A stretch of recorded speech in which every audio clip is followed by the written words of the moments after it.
Getting our first look right now at long-awaited Republican legislation to repeal and replace Obamacare. Details are being released as we speak.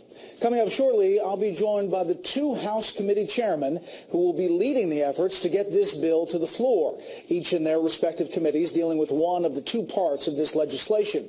It is a bill that, unlike Obamacare and its 2,400 pages, is only about 120 pages total. We start with exactly what Republicans are proposing. Chief Congressional Correspondent Mike Emanuel is live tonight with the breaking details on Capitol Hill. Good evening, Mike. Brett, good evening. That GOP blueprint is being posted this evening. Separate components from House Ways and Means and Energy and Commerce working in conjunction, and GOP leaders say it is time to deliver. Americans need relief. They deserve a new direction. That's why we're taking action to repeal and replace Obamacare with health care solutions that can actually work for the American people. Tonight, HHS Secretary Tom Price and Budget Director Mick Mulvaney are expected to have dinner with President Trump to review the proposal, with Mulvaney as a founding member of the House Freedom Caucus seen as critical to winning over the conservative wing. The Ways and Means proposal calls for dismantling Obamacare taxes and mandates, expanding health savings accounts, and providing a monthly tax credit to people who don't receive insurance through work. What the president's goal is to give people choices, to let them purchase the kind of insurance that they want for themselves and for their family, not what Washington forces them to buy. This is a real important distinction between where we are right now in that individual and small group market and where we want to go. The Energy and Commerce Plan calls for a patient and state stability fund, giving states flexibility, responsibly unwinding Obamacare's Medicaid expansion, and strengthening Medicaid. Some of the discomfort has come from the tax credit concept. There is a big divide between, in essence, the conservative camp within the caucus saying we feel uncomfortable at this point with the idea of a refundable tax credit, and other folks saying, wait a minute, this is a way of funding an HSA, a health savings account, that would be applicable to everybody. And Maine Republican Senator Susan Collins has warned Republicans are not unified. There is not a consensus. It is very complicated, and we shouldn't rush it. We need to get this right. Even before its release, the GOP's plan was under attack from the Senate's top Democrat. They don't want the folks to see it until the very last minute. Just rush it through. I don't blame them. It's going to be very hard for Republicans to be proud of this plan. Lawmakers are just now getting a look at this GOP health care blueprint. The House Ways and Means and Energy and Commerce committees are expected to work on the package later this week. Brett? Thanks, Mike. Now a special report exclusive. We go behind the scenes to see how Republican lawmakers will manage the legislation through the often Byzantine approval process. And we'll talk specifics. Joining me tonight from Scottsdale, Arizona, is House Ways and Means Committee Chairman Kevin Brady. And from Capitol Hill, House Energy and Commerce Committee Chairman Greg Walden. Chairman, thank you for joining me. Let's start and break this up. There are two committees here dealing with two parts of this legislation. Chairman Brady, let me start with you and Ways and Means, and I guess the tax part of this equation. Yes, so it has been 7 years since Obamacare was passed into law. It is collapsing. It has hurt more people than it's helped. And so tonight we deliver on President Trump's promise to repeal and begin replacing it with two big principles. One, to restore state control of health care, get it out of Washington, and also restore the free market, so give individuals the power and the freedom to choose plans that's right for them.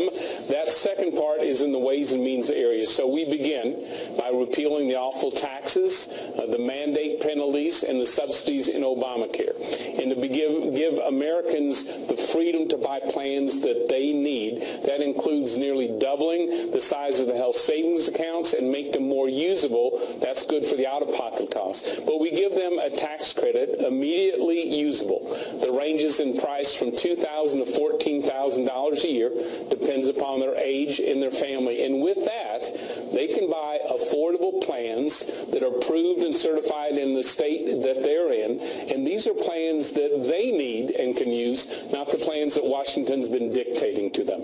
How is this, Chairman Brady, not Obamacare light from your perspective? Yeah, it is Obamacare gone, because we repeal all those taxes, those mandates, those subsidies. There's nothing left there.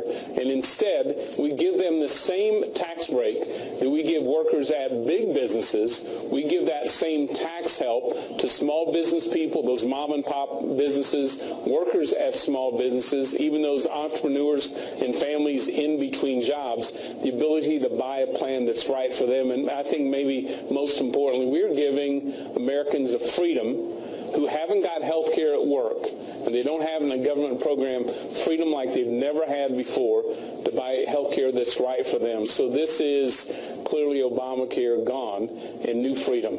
And Chairman Brady, last thing on this is, are the tax credits means tested?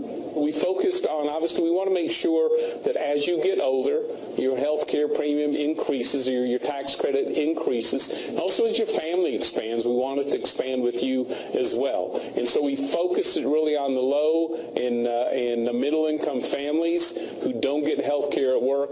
This is really important whether you're a young person starting, just leaving school and your parents' health care, whether you're a small business person just struggling to make ends meet, or you're a retiree who's worked your whole life and there's a few years left before Medicare. This really fits what Americans need. All right, Chairman Walden, you're dealing with the energy and commerce legislation and basically Medicaid and what happens with Medicaid. Well, Brett, when we repeal and replace Obamacare, it will amount to the biggest entitlement reform probably at least the last 20 years, certainly since the Clinton days when they reformed welfare. And what we want to do is restore power to the states, put Medicaid on a budget, and get back to where you have a doctor-patient relationship in health care and in the individual insurance market, which, as you know, as you've reported on, is collapsing all around us. 1 out of 3 counties, patients have one choice for an insurance plan. But let me make clear a couple things we're going to make sure. We're not pulling the rug out from under people. We're not going back to the days where those with pre-existing conditions were penalized or could not access health insurance, and not back to the days of lifetime caps or allowing your kids not to be on your insurance till they're 26. Those protections stay as we reform Medicaid and get it on a budget, get it back to the states. And let me give you one example, Brett, that I think says it all. Governor Herbert from Utah petitioned the federal government to be able just to communicate by email with his Medicaid recipients who had email. 9 months later, the federal bureaucrat said he couldn't do it. By email, they told him that.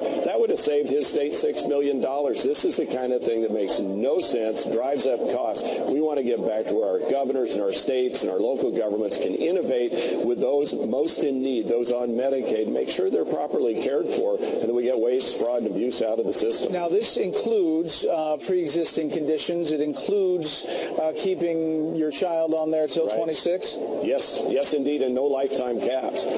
We think those were all important provisions. Those were, frankly, in many cases, Republican provisions long before there was an Obamacare. I worked on some of these issues way back in the 90s when I was in the state legislature because, health issues don't look at your voter registration card. They just hit your family. And we want to make sure those most in need get the care they deserve, are not excluded just because you have a pre-existing condition. Well, Chairman Walden, as you make this shift, if this all passes, how do you avoid a drop in the total number of those insured? I think we'll restore the markets. Right now, the biggest threat is that the health insurance market itself and the individual market is collapsing. We've seen rate increases of 25%, 27%. I get letters all the time from people saying, I can't afford what they're selling. And if you look at the individual mandate and what it's done in that market, 2/3 of those say they're going to pay the penalty or get a waiver. Only 1/3 signed up for Obamacare insurance. It's out of whack. It's not working. And as the CEO of Aetna said, it's in a death spiral. So what we want to do is create a market that's affordable and available and that works in partnership with what Chairman Brady's doing on the tax credit side. We think we can get there and we can get coverage back into the marketplace that right now is collapsing. Yeah, Chairman Brady, I want to turn to you. Where do you think the biggest pushback, even within your own caucus, is going to come from? I know you're pitching this and the whole bill goes out tonight, but honestly, you can't lose more than 21 votes in your caucus to get it through the House, let alone what you're going to face in the Senate. Where do you think the biggest pushback comes from? Well, I am confident we are going to pass this and deliver on President Trump's promise to repeal and replace. Look, these policies have passed the House a number of times in the repeal area. The replacement are long-standing Republican policies of giving control back to the states and to the individuals as well. We are making sure this is fiscally responsible as well. So I see all the elements are there. We've been listening very carefully to our Republican members for months now, and over the weekend as well, to make sure we get it right for them. So the changes you see in this legislation that's online tonight and available for Americans to read, I think are exactly in the right place. But for conservatives, are you willing to, is the Speaker, is the leadership willing to kind of use the political capital here to bring conservatives over, and then you have the debt ceiling, possible government shutdown battles, the tax reform issue? Is Chairman Brady, is the political capital going to be used on this? Yes, it is, and it should be. This is one of our key promises as Republicans. We know we can do so much better than Obamacare, and I think the proposal we lay out tonight in that step-by-step basis, which is just the opposite of the Affordable Care Act, is exactly what the American people need, and I guarantee you House Republicans are going to deliver for the president. Chairman Walden, final word here. Are you confident that this bill brings costs down? I think it will, especially in combination with what Secretary Price can do at HHS. A lot of power over there to turn the levers, pull the levers and turn the dials and get real reforms in the market. Restore to the states the ability to make some of these decisions. We've reached out to the states. They've said, please, a one-size-fits-all doesn't work for our states. This is part of why our markets are collapsing. So I think in combination the answer is yes, and I think we're going to get this done. We're proud of our product. It's online now. People can read it and give us their feedback. We'll have an open and transparent markup in the very near future. Chairman Brady and Walden, thank you very much. Thank you, Brett. Thank you. Meantime, President Trump has signed his second executive order instituting a travel ban for potential immigrants, and there is a lot of finger-pointing going on tonight over the president's accusations that his predecessor had the Trump Tower phones tapped. Chief White House correspondent John Roberts has all the details on a busy night. Good evening, John. Brett, good evening to you. The White House announced today that President Trump will ask the courts to revoke his initial immigration bill, the one that's been mired in the courts now in some 48 different cases for weeks, and then he's going to try it all over again. The president laid low on the new executive order, signing it in private, out of sight of the cameras, leaving the rollout to his lieutenants. While no system can be made completely infallible, the American people can have high confidence. We are identifying ways to improve the vetting process and thus keep terrorists from entering our country. The new order aims to do the same thing as the first one, keep certain people with no previous status in the U.S. and who are currently overseas out of the country. Today, the Attorney General offered new evidence of the need to temporarily ban all refugees from the U.S. Today, more than 300 people, according to the FBI, who came here as refugees are under an FBI investigation today for potential terrorism-related activities. The first executive order caused chaos at immigration checkpoints before being halted by the courts. While opponents call the new order more of the same, the White House insists this one will pass legal muster with none of the confusion of the initial rollout. I have spent much of the day today on the phone with members of Congress, the leadership, explaining the ins and outs of this EO, and I did the same thing last week. So there should be no surprises, whether it's in the media or on Capitol Hill. The White House again today offered no evidence to back up President Trump's extraordinary assertion on Saturday that his predecessor had green-lighted wiretapping Trump Tower during the closing weeks of the election. But officials from the president on down called on Congress to investigate. Let's investigate this and see where it leads. So let's have the House and Senate Intelligence Committees do their work and think about whether to include this, but the president has made clear that he would like there to be an investigation of any possible abuses. Fox News has learned that the FBI leadership asked the Justice Department to send out a tweet refuting the president's claims, that Director James Comey believes the assertion to be false and must be corrected. But senior White House staff indicated the president's not buying what Comey is trying to sell. Does President Trump accept the FBI director's denial? You know, I don't think he does, George. Republican members of Congress walked a difficult line between backing the president and reporting what they knew to be true. I've seen no evidence of the allegations we've seen in the media. That doesn't mean that none of these things happened. It simply means I haven't seen that yet. Democrats rejected the idea that the president was being spied on, but said, either way, it looks bad. If he falsely spread this kind of misinformation, that is so wrong. It's beneath the dignity of the presidency. If it's true, it's even worse for the president, because that means that a federal judge, independently elected, has found probable cause that the president or people on his staff have had probable cause to have broken the law or to have interacted with a foreign agent. If the president was simply trying to change the subject away from the disastrous end of a week for him, mission accomplished. But in doing so, he has ignited a whole new line of questioning that could consume his staff for days to come. Brett? John Roberts live on the North Lawn. John, thank you. Let's get some perspective now on these major stories tonight. Senior political analyst Britt Hume joins us tonight from Boca Grande, Florida. Good evening, Britt. I want to start with the rollout of Obamacare, which is really the biggest thing we've been waiting for, the details. And as you get down into these details, do you think that Republicans are going to go after each other on some of this, or that they'll unite? I think that Republicans will be fine on most of this, Brett, but there's always been this problem that Obamacare included these subsidies for people to enable them to buy insurance under the Obamacare plan. And the repeal of Obamacare obviously take those subsidies away. And we all know, Brett, from years of watching entitlement reform efforts go by, that the hardest thing in the world to do is to revoke a benefit once it has been granted by law. So what the Republicans have done here is replace the Obamacare subsidy with a tax credit, which is, in effect, another form of subsidy. And there are conservatives in the House, and I think, we know who some of them are, who think this is a bad idea, that it amounts to Obamacare light, or at least an element of Obamacare light, as they have said.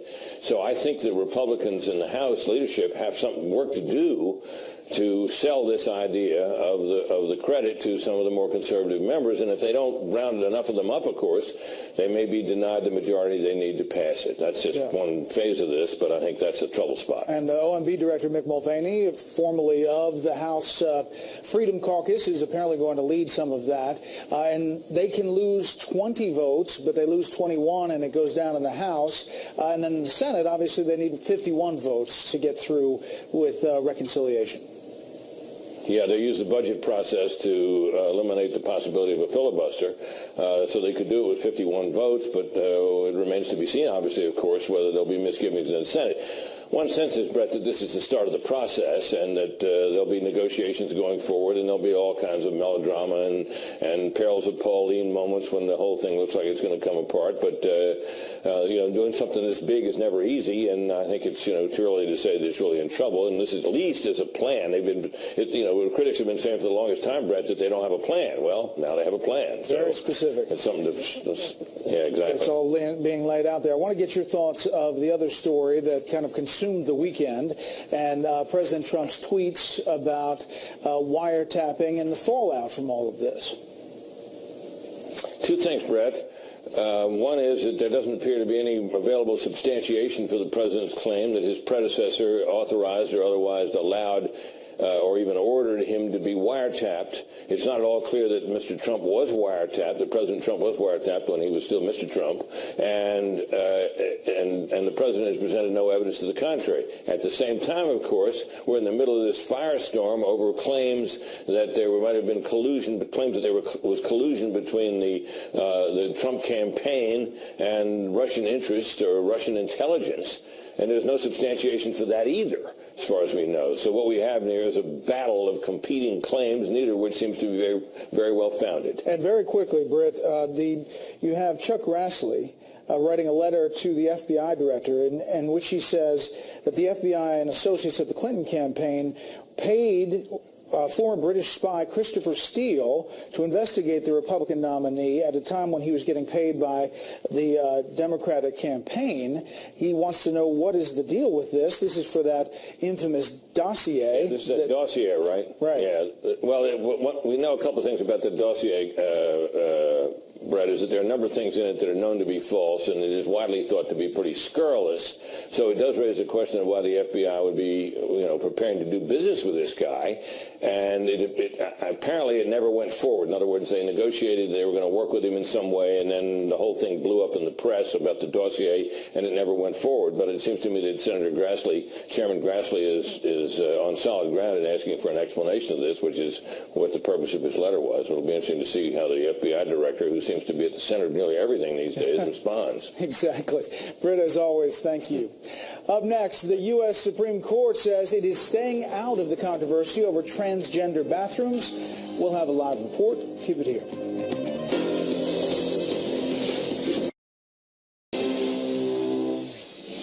The U.S. Supreme Court will not make a ruling on the case of a transgender teenager who wants to use the school restroom of the student's gender identification.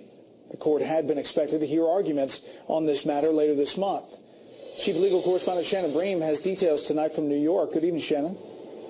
Hi, Brett. Well, just weeks ahead of those scheduled arguments, the court said today it will not weigh in on the merits of the case, but the fight is far from over. Gavin Grimm, who was born female but now identifies as male, has been at the center of the case for years and knew the legal dispute may drag on far beyond graduation day.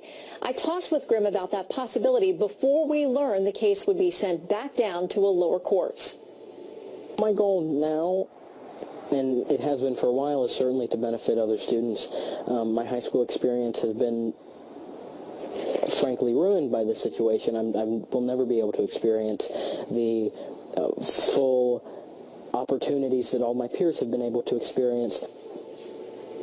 Lead counsel for Grimm, senior ACLU staff attorney Joshua Block said today, quote, "This is a detour, not the end of the road, and will continue to fight for Gavin and other transgender people to ensure that they are treated with the dignity and respect they deserve." The legal battle was sparked by an Obama administration directive mandating that schools allow transgender students to use the facilities of their choosing or risk losing federal funding. The Trump administration withdrew the directive, Attorney General Jeff Sessions saying it did not contain sufficient legal analysis. West Virginia Attorney General Patrick Morrisey, who led a coalition of nearly 24 states opposed to the Obama mandate, said of the High Court's decision today, quote, "This is a major victory for states and local school districts across our nation."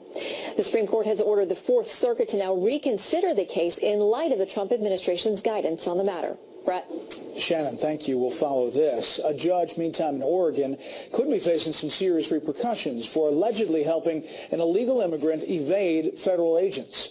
Correspondent Dan Springer has that story from Seattle tonight. It was a standard court calendar at the Multnomah County Justice Center in Portland, Oregon. Among the cases, 22-year-old Didier Pacheco, there to plead guilty to drunk driving. The Mexican construction worker is in the U.S. illegally, and Immigration and Customs Enforcement agents waited out in the hallway to arrest Pacheco and have him deported. But when court was done for the day, the courtroom door was locked. Pacheco was long gone. This individual was allowed to leave that courtroom through a doorway that is not a public doorway, and which ultimately led to his ability to leave the courthouse undetected by ICE. Now, Judge Monica Herranz is under internal investigation for possibly helping Pacheco evade the feds. The theory is that he didn't exit the courtroom through the door used to bring inmates in and out, but this door behind the bench is reserved for court employees. It leads to court staff offices and a staircase to a first-floor exit. His attorney had warned him. I found my client, told him that I'd seen ICE agents outside. Even though it's a federal crime to shield an illegal alien from ICE detection, the U.S. attorney has decided not to prosecute Herranz. Instead, he warned judges it would not be tolerated again, but she could face discipline from the court. I don't want anything that in the eyes of the public undermines the integrity and neutrality of the justice system being done. A national conservative talk show host based in Portland thinks the judge's days on the bench should be over. I think as a lawyer, her law ticket should probably get punched because I think she helped a criminal to escape. Judge Monica Herranz declined to give us a comment. As for the undocumented immigrant she apparently helped, ICE nabbed him outside the same courthouse 2 weeks later after another hearing. He's now awaiting deportation in New Mexico. Brett? Dan, thank you. The head of the Congressional Black Caucus is apologizing to White House counselor Kellyanne Conway over a crude joke he made last week. It happened at the Washington Press Club Foundation Congressional Dinner. Louisiana Democrat Cedric Richmond referenced a picture of Conway kneeling on a couch in the Oval Office. Kellyanne and the picture on the sofa. But I really just want to know what was going on there, because I won't tell anybody.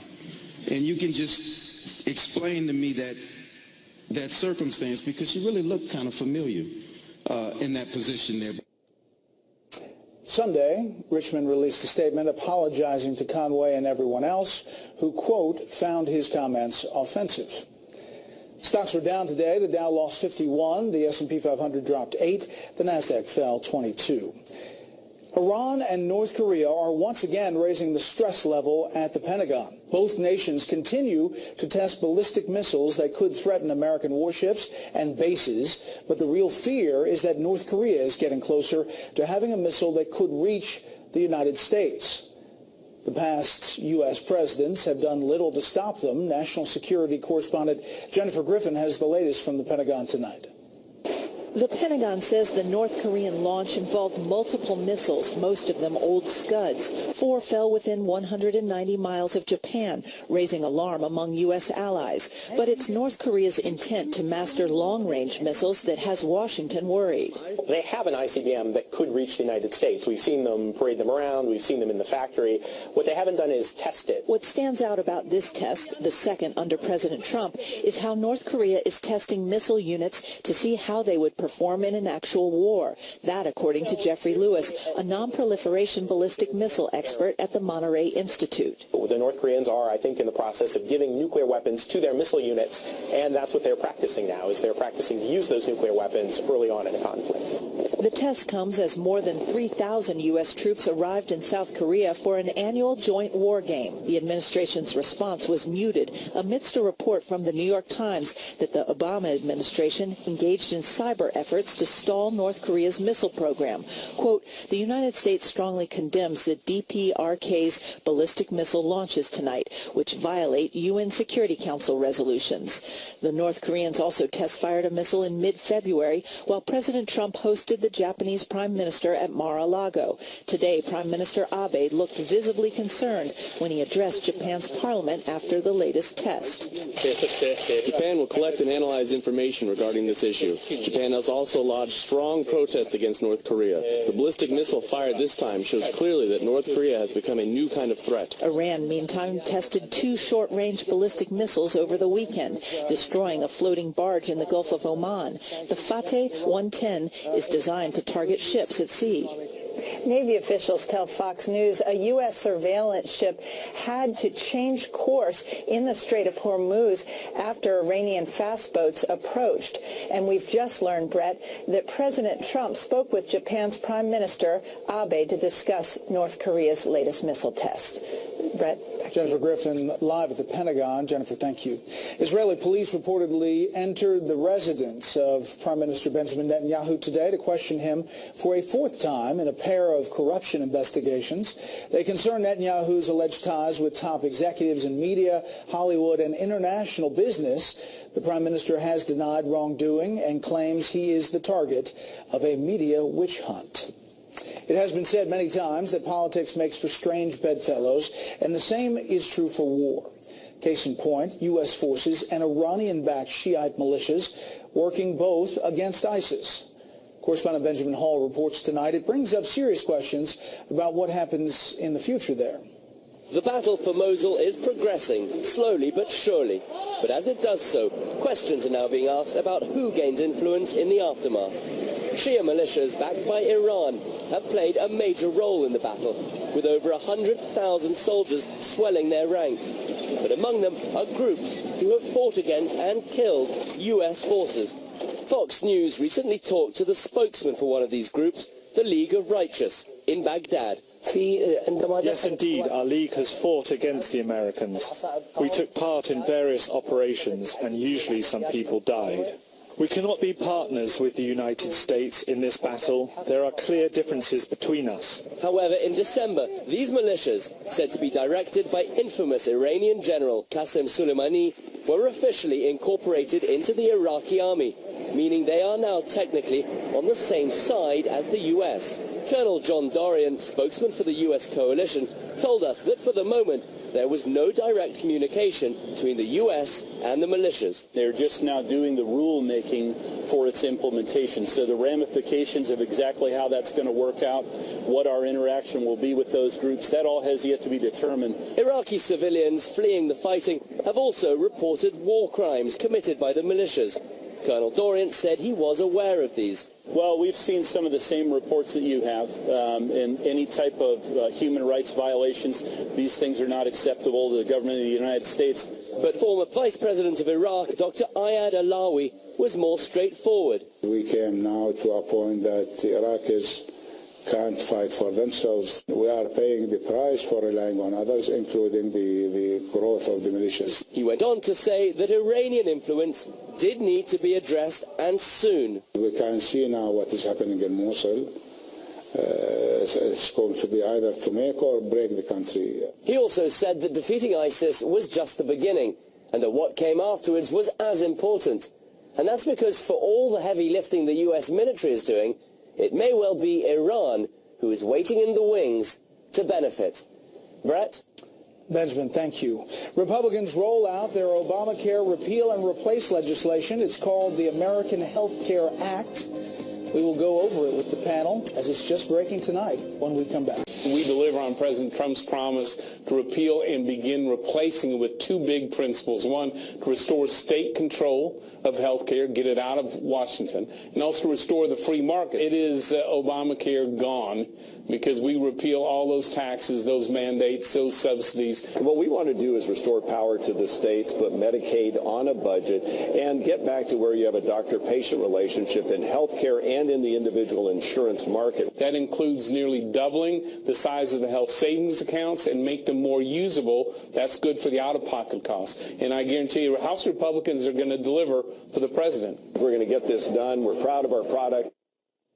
The chairman of the House Ways and Means Committee and the Energy and Commerce Committee, they are the two chairmen that will go through this legislation in two different parts. The markup is scheduled for Wednesday morning of this bill as they move forward with it. Democrats not seeing all the details. They were released tonight. By the way, you can see the whole bill on our website, foxnews.com. Here is the Senate Minority Leader. The problem is every draft, every leaked detail or outline or list of principles we've seen is tied together by one common thread. It will raise costs on average Americans and cut back on their benefits. Average Americans, under the Republican plan, will pay more and get less. And you heard the two chairmen pushing back against that, saying it's just not true. Let's bring in our panel. Julie Pace, White House correspondent for the Associated Press. Molly Hemingway, senior editor at The Federalist, and syndicated columnist Charles Krauthammer. Okay, Julie, we're just seeing all these details. It is of the structure that we thought it would be, but perhaps more detailed on the tax credits and exactly who's getting it and who's not. Right, exactly. And I think that was important for Republicans to lay out because that's such a central question going forward is how people who aren't able to afford insurance on their own are going to be able to offset these costs. I think you're seeing some obvious areas where Republicans, particularly in the Freedom Caucus wing, are going to be concerned. You're already seeing people like Rand Paul come out and call this Obamacare light. And I think one of the big things that I'm going to be watching for going forward is how involved does President Trump get in working the phones with these Republicans who are going to be on the fence about this. This is his first major legislative priority as president, and he's going to have to, I think, really kind of work some of his own party to ensure that he can get a bill passed. Molly, we know that Secretary Price, HHS Secretary, has a long history of dealing with this as a congressman, as does Mick Mulvaney, who's now the OMB director, who we're told is going to kind of spearhead the whipping the Freedom Caucus, which he is a co-founder of, into line. That's certainly their hope, that he will be able to whip the Freedom Caucus in line. At the same time, I'm not sure if that's going to be sufficient. It seems like this isn't so much repeal and replace as partially repeal and replace with a repackaged Obamacare. And part of the problem is that they're just sort of rewriting this legislation on the fly. They've only been working on this for a month. They just spent the last weekend concerned about how they accidentally didn't know that 10 or 20 million Americans would lose coverage because of the way they were rewriting this entitlement. It hasn't been very transparent. They're going forward without CBO scores. You cannot blame these conservative members of Congress for having problems not just with the process but with the content, although I'm sure they will be giving this a good thorough look. Charles.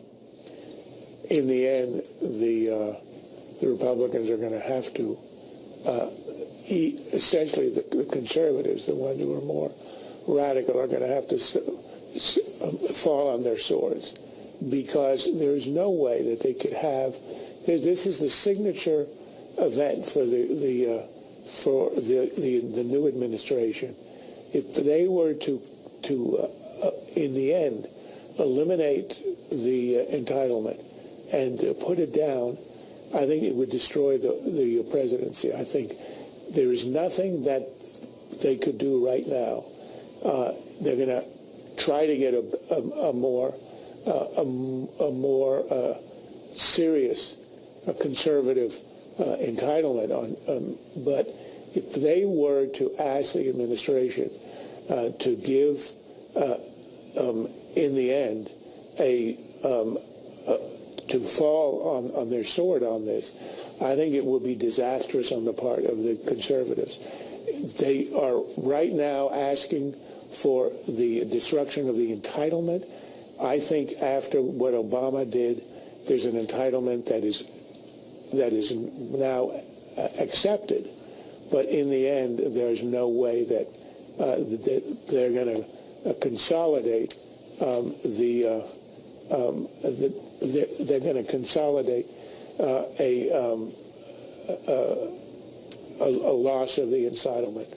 What were we going to say? Well, there's no question that this is an important thing that needs to happen before the rest of the legislative agenda goes through. At the same time, rewriting 1/5 of the economy and doing it in under 2 months' time is completely ridiculous. I mean, Democrats had a year to do it, and even they didn't do a good job with their packaging together of Obamacare. Anything that involves tax credits is too bulky, too big to not spend the amount of time needed to really come up with some good solutions. Well, here's Chairman Brady on the tax credits.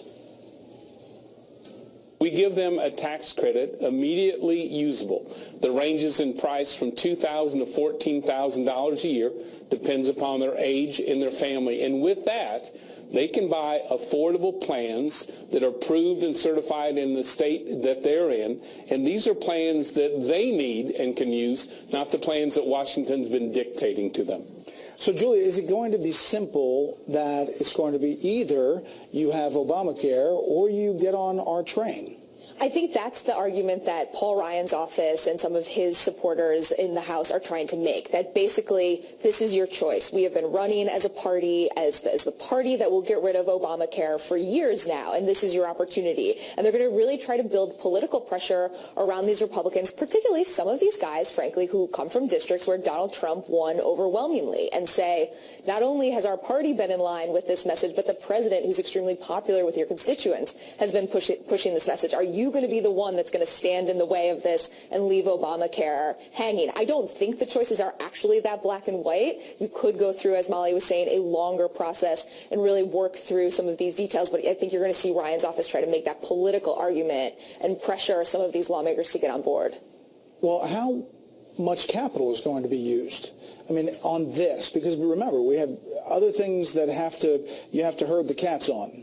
The debt ceiling vote, a possible government shutdown looming, fiscal cliffs to come, and tax reform, let alone everything else. Right. Well, I mean, you have previously had Republicans in Congress coalesce around a repeal bill that didn't involve a lot of this sort of reconstructing Obamacare on its own corpse. And so you could, you can repeal without having all of the replacement structure in place. But they certainly, I mean, they can't just put out Obamacare again and expect that the same problems won't be inherent in the system. And in the interview earlier, they said some of the same problems that were there regarding pre-existing conditions or this slacker mandate where you have, 26-year-olds getting this insurance. They're still there, so it's still going to cause the same problems and funding problems.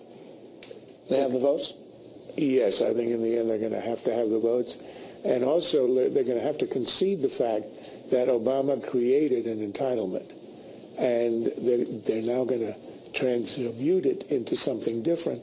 But the entitlement will stay. There's no way to ratchet it back. And the conservatives are going to have to swallow that in the end, because otherwise it collapses. Next up, President Trump's new travel suspension / It is the president's solemn duty to protect the American people. And with this order, President Trump is exercising his rightful authority to keep our people safe.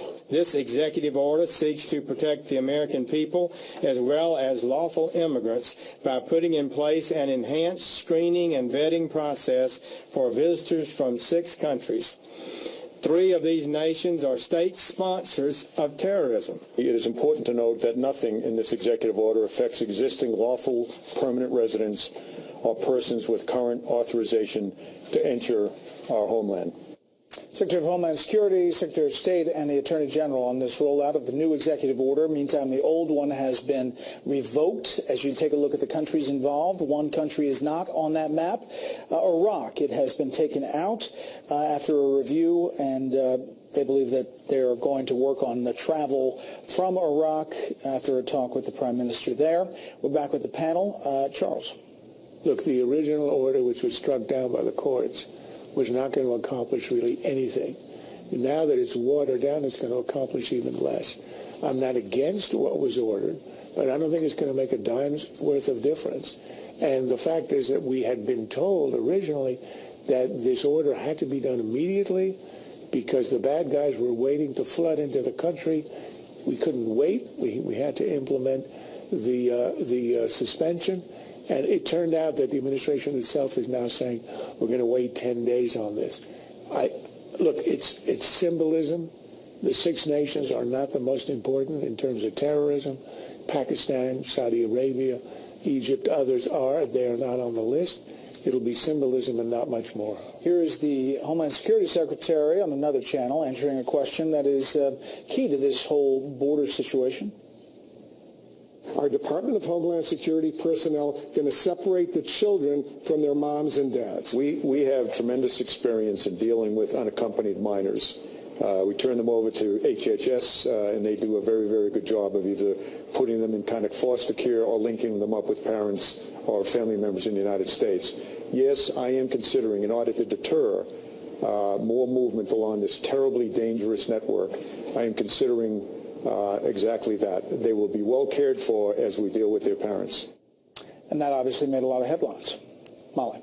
Yeah, well, the overall questions are about whether a country can determine who enters their country and who does not enter. And so this, even though it is a very maybe not so important executive order, it does deal with some questions that are important. There are other problems with the executive order, though. It removes the provision that prioritized persecuted religious minorities, which is required by law, and we need to worry about the Christians and Yazidis that have been persecuted by ISIS. And it also kind of cedes 200 years of settled law on whether, when you have a visa, you're given the right to re-enter the country, and we have always held that the president has the right to exclude re-entry, and it sort of has some questionable language there. So I think attorney generals and members of Congress that are concerned about that should pay attention. All right, let's turn now to the reaction from the president's tweets over the weekend. Among others, terrible, just found out that Obama had my wires tapped in Trump Tower just before the victory. Nothing found. This is McCarthyism. Is it legal for a sitting president to be wiretapping a race for president prior to the election? Turned down by a court earlier, a new low. There were 2 others. Here is the former DNI on Meet the Press. There was no such wiretap activity mounted against the president-elect at the time, or as a candidate, or against his campaign. I can't speak for other Title III authorized entities in the government or a state or local entity. Yeah, I was just going to say, if the FBI, for instance, had a FISA court order of some sort for surveillance, would that be information you would know or not know? Yes. You would be told this? I would know that. We did not include any evidence in our report, and I say our, that's NSA, FBI, and CIA with my office, the Director of National Intelligence, that had any reflection of collusion between members of the Trump campaign and the Russians. For all the wiretapping, that last statement really got overlooked over the weekend. There was no collusion.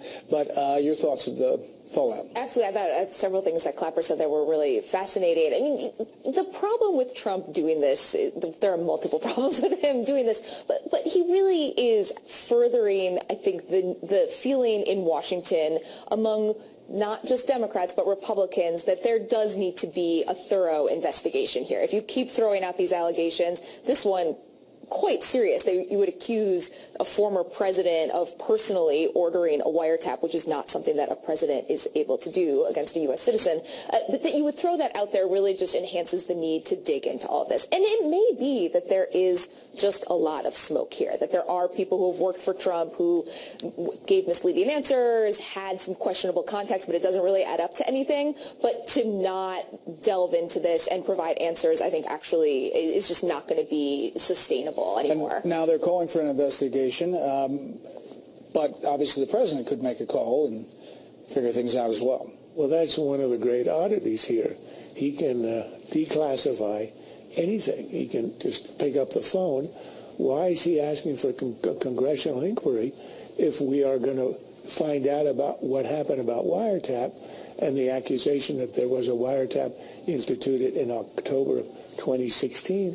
That can be done right now. Well, let me just point to, and administration officials are pointing back to previous articles. January 20th, New York Times headline, wiretapped data used in inquiry of Trump aides. American law enforcement and intelligence agencies are examining intercepted communications and financial transactions as part of a broad investigation into possible links between Russian officials and associates of President-elect Trump. One official saying intelligence reports based on some of the wiretapped communications had been provided to the White House. I mean, that's one of the many stories. That's the New York Times. It does seem like we're having it a little bit both ways. We've had months of a coordinated leak campaign releasing information that comes from wiretapped calls or from surveillance of Trump associates, and then we act all surprised when he talks about how there might be a political operation going on here. We do know that there have been criminal release of confidential information, and Nunes, the Intelligence Committee, has said that he's looking into that. That's what we need an investigation on. Okay. We're going to follow it no matter where it goes. That's it for our panel. Up next, a World War II hero celebrates his 99th birthday with a blast from the past.